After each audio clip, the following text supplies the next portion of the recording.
সাবেক প্রধান নির্বাচন কমিশনার কাজী হাবিবুল আউয়াল গ্রেফতার। টিটুকে সরিয়ে হাসিনার আইনজীবী হলেন আমির। জাতীয় নির্বাচনের আগে স্থানীয় নির্বাচন সহ ইসিতে জামায়াতের 4 প্রস্তাব। সরকার জনদুর্ভোগ তৈরি করছে, অভিযোগ ইশরাকের। জাতীয় সনদ তৈরিতে সব পক্ষকে ছাড় দিতে হবে বললেন ডাক্তার আলী রিয়াজ। আবারও রাজনৈতিক দলগুলোর সঙ্গে সংলাপ। এবং পলিথিন অব্যবস্থাপনার কারণে জীববৈচিত্র্য ধ্বংসের মুখে প্রধান উপদেষ্টার মন্তব্য। জাতীয় বৃক্ষ মেলার উদ্বোধন।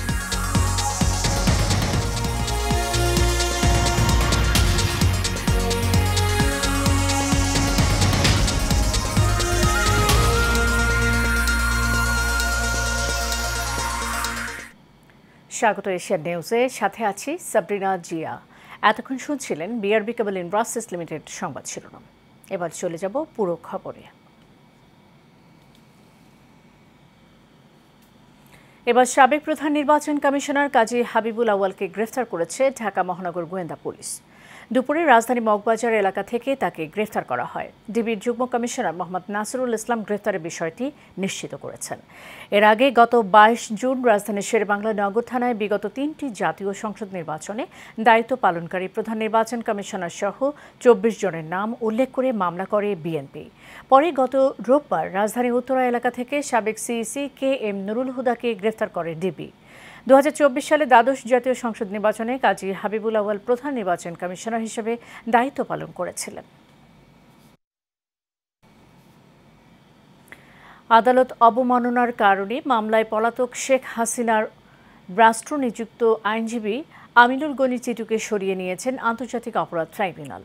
তার পরিবর্তে নতুন আইনজীবী নিয়োগ দেওয়া হয়েছে আওয়ামীপন্থী আইনজীবী আমির হোসেনকে।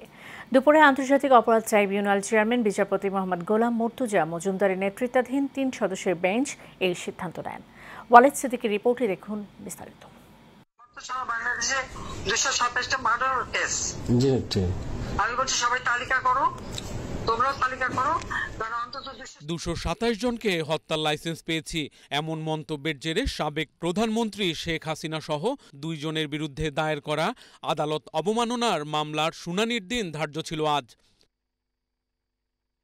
মূলত স্বার্থ সংশ্লিষ্ট বিরোধী মনোভাব নিয়ে প্রশ্ন উত্থাপিত হয় শেখ হাসিনার রাষ্ট্রনিযুক্ত আইনজীবী আমিনুল গনি টিটুকে সরিয়ে দিয়েছেন আন্তর্জাতিক অপরাধ ট্রাইব্যুনাল। আমি 2013 থেকে নিয়মিত আমি যা অসঙ্গতি, সরকারের যে সমস্ত অসঙ্গতি ছিল এইসব নিয়ে আমি পোস্ট দিয়েছি।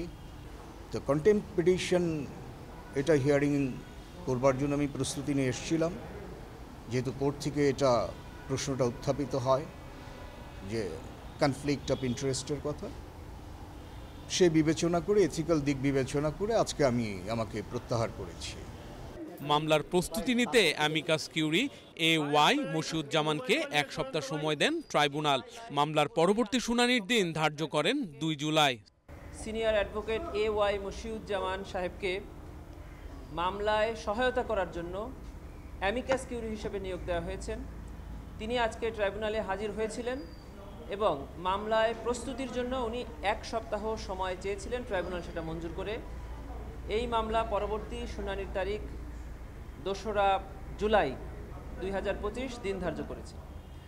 এর আগে মামলার বিচারিক কার্যক্রমের স্বচ্ছতা বজায় রাখতে অ্যামিকাস কিউরি নিয়োগ দেন ট্রাইব্যুনাল এবং শেখ হাসিনার পক্ষে ন্যায় বিচারের স্বার্থে একজন আইনজীবী নিয়োগ দেওয়া হয়। আমিনুল গনি টিটু সাহেব। Walid Siddiqui, Asian television, Dhaka. জাতীয় নির্বাচনের আগে স্থানীয় নির্বাচন চায় জামায়াতে ইসলামী। আজ রাজধানীর আগারগাঁওয়ে নির্বাচন ভবনে প্রধান নির্বাচন কমিশনারের সঙ্গে বৈঠক শেষে কথা বলেন জামায়াতের সহকারী সেক্রেটারি জেনারেল হামিদুর রহমান আজাদ। তিনি বলেন, দলীয়ভাবে ভোট হলে দলের সরকার তার প্রার্থী জয়ী করে নেয়, তাই নিরপেক্ষ সরকারের অধীনে স্থানীয় সরকার নির্বাচন সুষ্ঠু হবে। জামায়াত ইসি পুনর্গঠন চায়নি জানিয়ে তিনি বলেন, যেহেতু অন্তর্বর্তীকালীন সরকারের পর নির্বাচন কমিশন গঠন হয়েছে, সেহেতু এই কমিশনে আস্থার বিষয়টি পর্যবেক্ষণ করা হচ্ছে। এর আগে বৈঠকে নির্বাচন কমিশনের কাছে পিআর পদ্ধতি চালু, প্রবাসীদের ভোটাধিকার নিশ্চিতকরণ, জাতীয় নির্বাচনের আগে স্থানীয় নির্বাচন এবং নির্দলীয় সরকারের অধীনে স্থানীয় সরকার নির্বাচনের দাবি তুলে ধরে জামায়াত।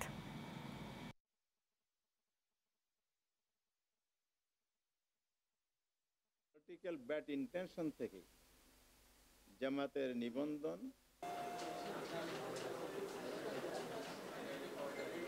রক্তাক্ত গণঅভ্যুত্থানের মধ্য দিয়ে নতুন বাংলাদেশের যাত্রা শুরু হয়েছে।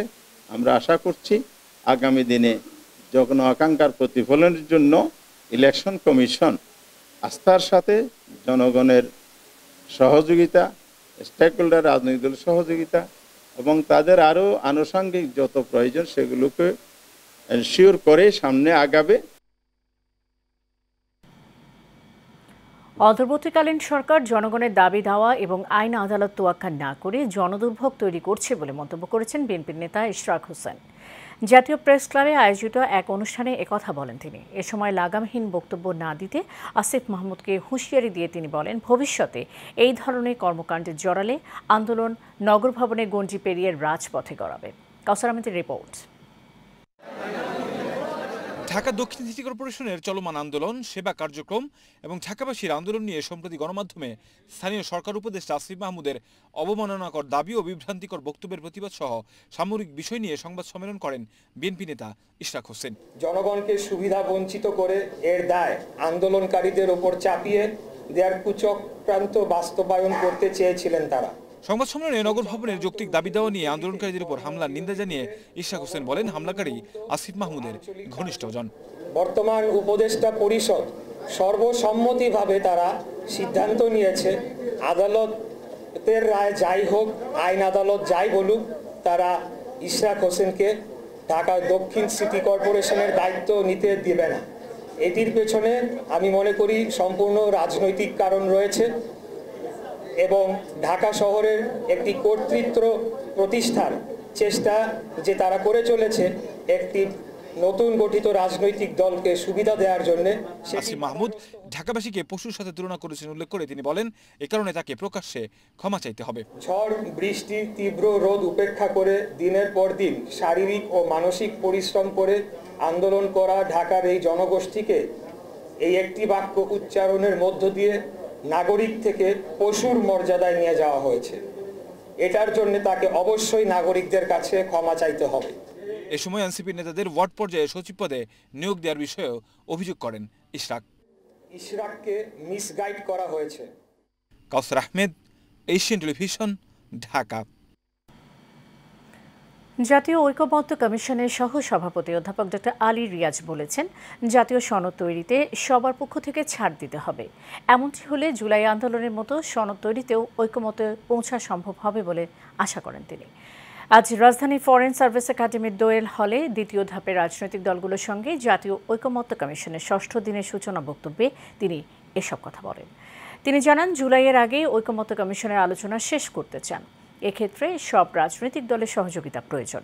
এদিকে রাজনৈতিক দলগুলোর সঙ্গে আজকের বৈঠকে আলোচনা হচ্ছে রাষ্ট্রের মূলনীতি, দ্বিকক্ষ বিশিষ্ট সংসদের উচ্চকক্ষের নির্বাচন পদ্ধতি, জাতীয় সাংবিধানিক কাউন্সিল এনসিসি গঠন কাঠামো, রাষ্ট্রপতি নির্বাচন পদ্ধতি ও নারী প্রতিনিধিত্ব নিয়ে। প্রধান উপদেষ্টা ডক্টর মোহাম্মদ ইউনূস বলেছেন, প্লাস্টিক ব্যবস্থাপনা ঠিক না থাকায় জীববৈচিত্র্য ধ্বংসের মুখে পড়েছে, যা পৃথিবীর ভারসাম্যকে নষ্ট করছে। তাই প্লাস্টিক ও পলিথিন বর্জনের আহ্বান জানান তিনি। বিশ্ব পরিবেশ দিবস ও জাতীয় বৃক্ষরোপণ অভিযান মেলার উদ্বোধনী অনুষ্ঠানে একথা বলেন প্রধান উপদেষ্টা। রকিব মানিকের রিপোর্ট। সকালে রাজধানীর চীন মৈত্রী সম্মেলন কেন্দ্রে বিশ্ব পরিবেশ দিবস ও জাতীয় বৃক্ষরোপণ অভিযান মেলার উদ্বোধন করেন প্রধান উপদেষ্টা ডক্টর মোহাম্মদ ইউনূস। অনুষ্ঠানে সরকার প্রধান বলেন, পলিথিন ও প্লাস্টিকের সঠিক ব্যবস্থাপনা ঠিক না থাকায় জীববৈচিত্র্য ধ্বংসের মুখে পড়েছে। প্লাস্টিক এমন জিনিস হয়েছে যা পরিবেশকে হুঙ্কার দিচ্ছে। প্লাস্টিকের ব্যবহার পৃথিবীতে 3 ধরনের সংকটকে বাড়িয়ে দিয়েছে: জলবায়ুগত সংকট, প্রকৃতিগত সংকট, জীববৈচিত্র্যের ক্ষতি। এটা শুধু প্লাস্টিকের জন্য, আরো বহু জিনিস আছে। প্লাস্টিক এমন জিনিসে দাঁড়িয়ে গেছে যে ক্রমাগত হুঙ্কার দিচ্ছে, হয় আমরা থাকবো না হয় তোমরা থাকবে। প্রধান উপদেষ্টা আরো বলেন, যুদ্ধ বিগ্রহ আমাদের সামনে বড় চ্যালেঞ্জ তৈরি করেছে। প্রকৃতির সাথে তাল না মিলিয়ে উল্টো পথে চলছে মানুষ। জীবন বাঁচাতে হলে পরিবেশ বাঁচাতে হবে। যুদ্ধবিগ্রহ, প্রযুক্তির ব্যাপক প্রসার, অপব্যবহার আমাদের সামনে নানা রকমের চ্যালেঞ্জ সৃষ্টি করেছে। কিন্তু সেই চ্যালেঞ্জটা আমরা এখনো অনেকে উপলব্ধি করতে পারছি না, সেটা হলো প্রকৃতির বিধ্বংসী রূপ। এটা প্রকৃতির দোষ না, এটা আমাদের দোষ। আমরা মানুষ যারা এখানে বসবাস করি, প্রকৃতির সঙ্গে তাল মিলিয়ে চলার কথা, সেটা তাল মিলিয়ে না চলে উল্টো দিকে চলে। প্লাস্টিকের দূষণ রোধে জেগে উঠতে হবে, এমনকি এর সমাধান করতে হবে, না হলে অস্তিত্ব হুমকির মুখে বলেও জানান সরকার প্রধান। আমি আশা করি সকল জেলা ও উপজেলা পর্যায়ে বৃক্ষরোপণ ও বৃক্ষমেলা চলবে এবং উৎসাহের সঙ্গে চলবে। রকিব মানিক, এশিয়ান টেলিভিশন, ঢাকা। জাতীয় রাজস্ব বোর্ড এনপিআর কর্মকর্তাদের চলমান অযৌক্তিক আন্দোলনে কিছু ব্যবসায়ীদের ইন্ধন থাকতে পারে বলে মন্তব্য করেছেন অর্থ উপদেষ্টা ডক্টর সালেহ উদ্দিন আহমেদ।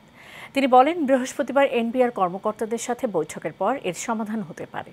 সচিবালয়ে সরকারি ক্রয় সংক্রান্ত উপদেষ্টা পরিষদের সবার শেষে এসব কথা বলেন অর্থ উপদেষ্টা ডক্টর সালাউদ্দিন আহমেদ। দেশের অর্থনীতি ঠিক থাকতে হলে রাজনৈতিক পরিস্থিতি অকুলে থাকতে হয়, সেটি থাকায় ঋণদাতা সংস্থাগুলো ঋণ ছাড় দিয়েছে।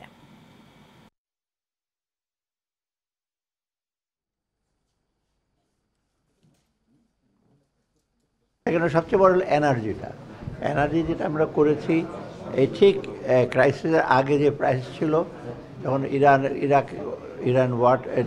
ইসরায়েল ওয়ারটা যে বন্ধ করলো, তখন যে ইমিডিয়েটলি আমরা রিটেন্ডার করে আমরা প্রায় $5 থেকে $10 কমে আনছি। ওখানে প্রায় 70-80 কোটি টাকা খরচ হয়েছে।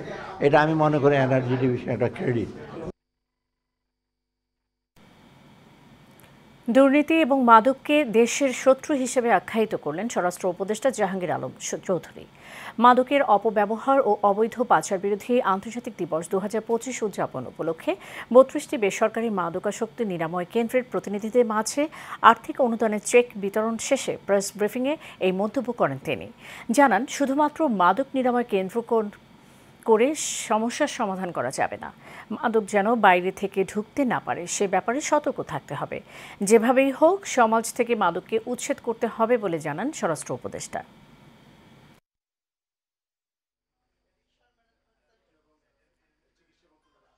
আমাদের দুইটা বড় শত্রু, একটা হলো আমাদের দুর্নীতি আর একটা হলো আমাদের এই মাদক। এই মাদক আমরা কিভাবে মাদক থেকে আমরা মুক্তি পেতে পারি, এই সম্বন্ধে আপনারা সবাই একটু সচেতন করতে হবে। এই বিভিন্ন অনুষ্ঠান করে আমরা সবাই সচেতন যেমন করতেছি, কিন্তু আপনাদের হাত কিন্তু এর থেকে অনেক অনেক বেশি শক্তিশালী। আপনারা যদি একটু সক্রিয় হন, একটু এদিকে খেয়াল রাখেন, তবে আমাদের এই মাদক কিন্তু নিয়ন্ত্রণ করা সম্ভব।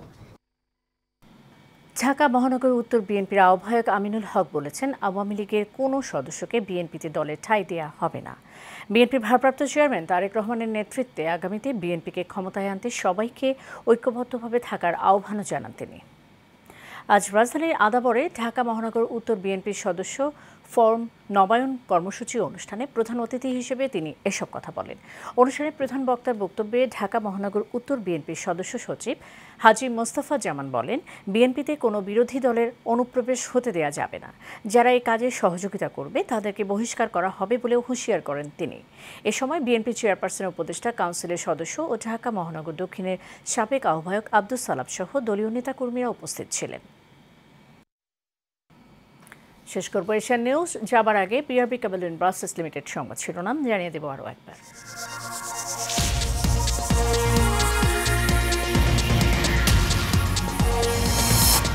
সাবেক প্রধান নির্বাচন কমিশনার কাজী হাবিবুল আওয়াল গ্রেফতার। টিটুকে সরিয়ে হাসিনার আইনজীবী হলেন আমির। জাতীয় নির্বাচনের আগে স্থানীয় নির্বাচন সহ ইসিতে জামায়াতের 4 প্রস্তাব। সরকার জনদুর্ভোগ তৈরি করছে, অভিযোগ ইশরাকের। জাতীয় সনদ তৈরিতে সব পক্ষকে ছাড় দিতে হবে বললেন ডক্টর আলী রিয়াজ। আবারও রাজনৈতিক দলগুলোর সঙ্গে সংলাপ। এবং পলিথিন অব্যবস্থাপনার কারণে জীববৈচিত্র্য ধ্বংসের মুখে, প্রধান উপদেষ্টার মন্তব্য। জাতীয় বৃক্ষ মেলার উদ্বোধন।